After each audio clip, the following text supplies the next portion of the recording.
used to say that we were. Bonjour et bienvenue dans mon nouveau C'est lundi que lisez-vous. Donc je suis désolée, j'avais dit que j'en ferais pas, mais finalement j'en fais un parce que j'ai réussi à finir 2 livres. J'ai fini mon dernier livre hier. Donc du coup je peux vous présenter 2 livres, ça aurait peut-être fait trop si j'en avais fait un dans 2 semaines, il y aurait eu 4 ou 5 livres, ça aurait fait beaucoup. Donc je préfère vous faire un C'est lundi aujourd'hui et aussi la semaine prochaine, comme ça vous aurez moins de livres de partout. Et ça permettra que vous ayez plus l'opportunité d'aller voir mes chroniques plutôt que d'en avoir trop et donc d'en regarder que certaines ou quoi, enfin bon. Et surtout je me suis dit, vu que j'en ai 2 à vous présenter, bah ça sera fait. Parce qu'à chaque fois c'est long de faire un rendez-vous, une vidéo, tout ça, donc si j'en avais eu qu'un, ça aurait fait une petite vidéo, trop de travail pour un seul livre dont je peux vous donner mon avis, ça fait vraiment peu, très peu. Donc dans les livres que j'ai lus, je commence avec un livre dont je vous ai beaucoup parlé parce que je l'ai lu maintes et maintes fois. En fait, je le lisais à chaque fois, j'avançais, mais en fait, c'est un livre qui est très long. Enfin, c'est un livre de poche avec 400 pages. Donc, les livres de poche à 400 pages, ça fait quand même un gros livre grand format. Et l'histoire ne m'avait pas trop prise au début, mais finalement, j'ai beaucoup aimé. Il s'agit du Le dernier hiver de Jean-Luc Marcastel. Donc je me suis enfin décidée à le terminer quand j'ai appris qu'il venait au salon du livre dans même pas 2 semaines. Et c'est vraiment une opportunité de le rencontrer et je me suis dit c'est stupide si je le rencontre et que j'ai même pas lu, enfin même pas fini son livre.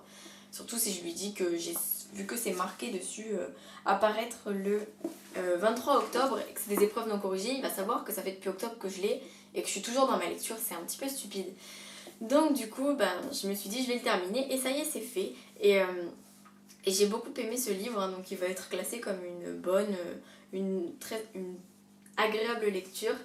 C'est l'histoire en fait d'un jeune gars. En fait, c'est le monde. L'hiver engloutit le monde et ça va être très grave. En fait, ça va être des pins qui vont envahir les forêts et ils vont tout détruire sur leur passage. Et par amour, Johan va décider d'aller retrouver celle qu'il aime.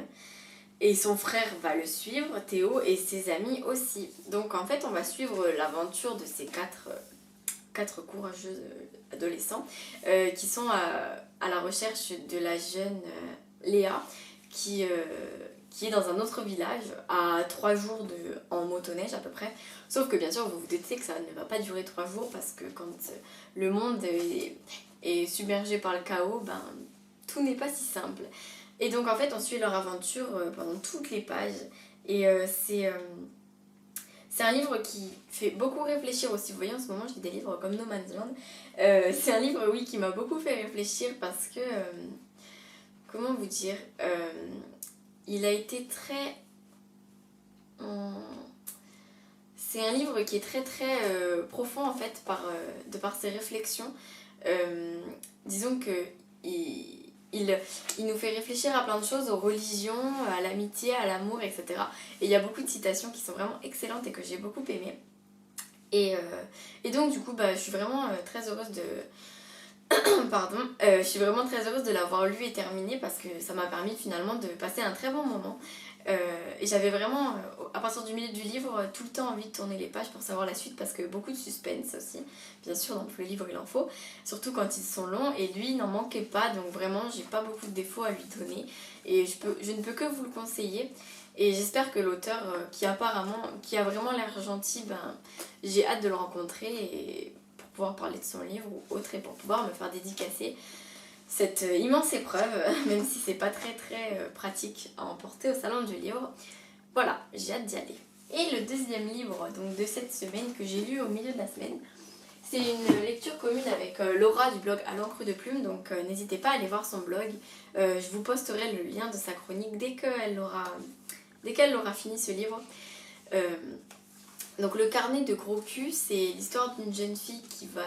Enfin, des enfants vont prendre une photo de ses fesses et la faire diffuser partout sur le net, enfin surtout par message, par mail, etc. Donc tout le lycée va être au courant. Et donc cette fille va pourtant faire comme si ça ne l'atteignait pas vraiment. Mais quand on a... Mais elle se trouve grosse et quand on est en surpoids, on est toujours un peu atteint par des choses, par la honte. Voilà. Donc même si elle ne le dit pas, elle est très sensible et donc ça lui fait quand même beaucoup de mal.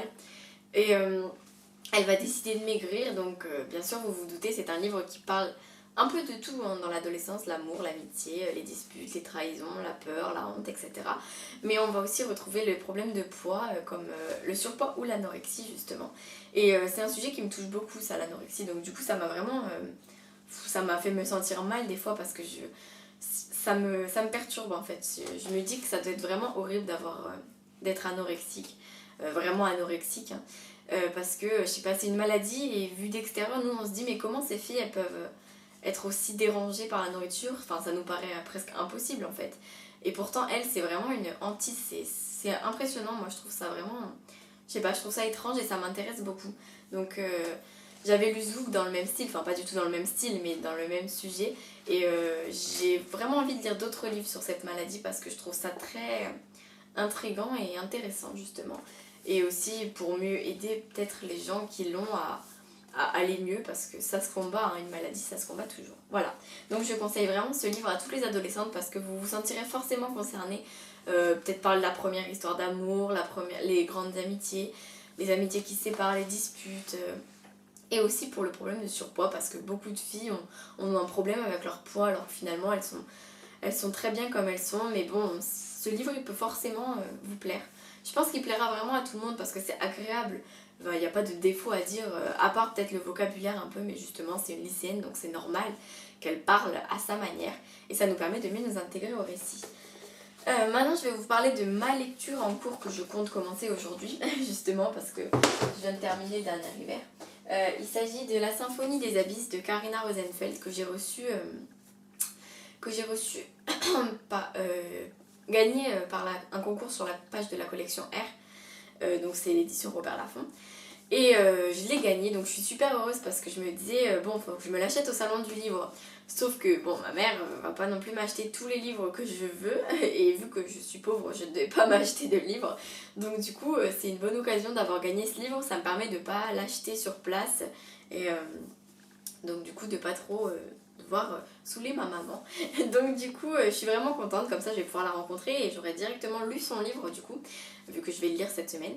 Donc c'est un livre, c'est une dystopie, hein, si j'ai bien compris, en fait c'est des gens qui sont enfermés dans une immense île apparemment, et il y a un mur qui les sépare peut-être du monde extérieur, je ne sais pas, et un immense mur infranchissable, et à l'intérieur donc de ces parois, de ce mur, il y a des lois qui disent que tout contact physique ou marque d'amour est interdit, interdiction de chanter, d'écouter ou de faire de la musique, et toutes les personnes qui vont faire ces activités que je viens de dire seront mises à mort.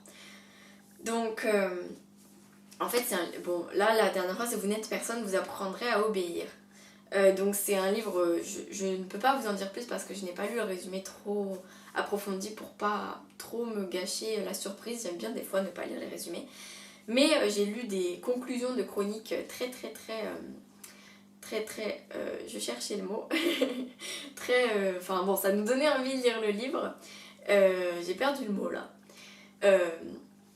et donc ça m'a vraiment donné envie de le lire tout de suite, et j'ai hâte de le commencer et de vous en faire ma chronique qui arrivera normalement cette semaine, parce que les livres de la collection R se lisent vraiment très rapidement, tellement ils sont toujours passionnants, et moi je les ai tous lus. Cruel et Revanche, ça a été des livres que j'ai lus en 2-3 jours parce ils ont beau faire 500 pages, ils sont envoûtants, on peut pas s'en sortir, vraiment. Et les deux autres lectures à venir, Cyrano de Bergerac de Edmond Rostand parce que c'est pour les cours et je dois le lire. Je vais pas vous faire de résumé parce que je peux pas trop vous l'expliquer, mais je l'ai un peu commencé. Faut que je le continue, et ainsi que donc Électrosensible de Jérôme Duès que je n'ai pas encore lu, et je suis désolée pour cet auteur, je vais lui envoyer un mail justement parce qu'avec le salon du livre et les cours tout ça, je sais pas si je vais pouvoir lire là tout de suite, donc je privilégie là les livres que je dois lire, donc La Symphonie des Abysses et celui-ci. Donc cette semaine c'est ces deux-là à tout prix, et ensuite je lirai son livre parce que il le faut, parce que je lui ai dit, et parce que les chroniques sont très bonnes concernant son livre. Donc du coup je me dis c'est super, un auteur qui se fait découvrir et dont les chroniques sont excellentes comme ça, enfin très bonnes en tout cas, bah ça va certainement donner envie aux gens d'acheter son livre, et c'est toujours ça doit vraiment être super pour un auteur de trouver des lecteurs, voilà. Donc je finis ce C'est lundi maintenant. Je vous remercie d'avoir regardé la vidéo et je vous dis à très bientôt pour un nouveau C'est lundi, donc à la semaine prochaine normalement, j'espère, hein, parce qu'il faut vraiment que je lise ces 2 livres. Et je vous souhaite une très bonne journée, une très bonne semaine et une très bonne dernière semaine de vacances pour ceux qui sont comme moi. Voilà, et je vous dis à très bientôt, donc à la semaine prochaine. Et cette semaine aussi, il y aura certainement des chroniques qui viendront sur le blog. Voilà, merci d'avoir regardé la vidéo et à très bientôt, au revoir. I break my promises to stay out of the emptiness.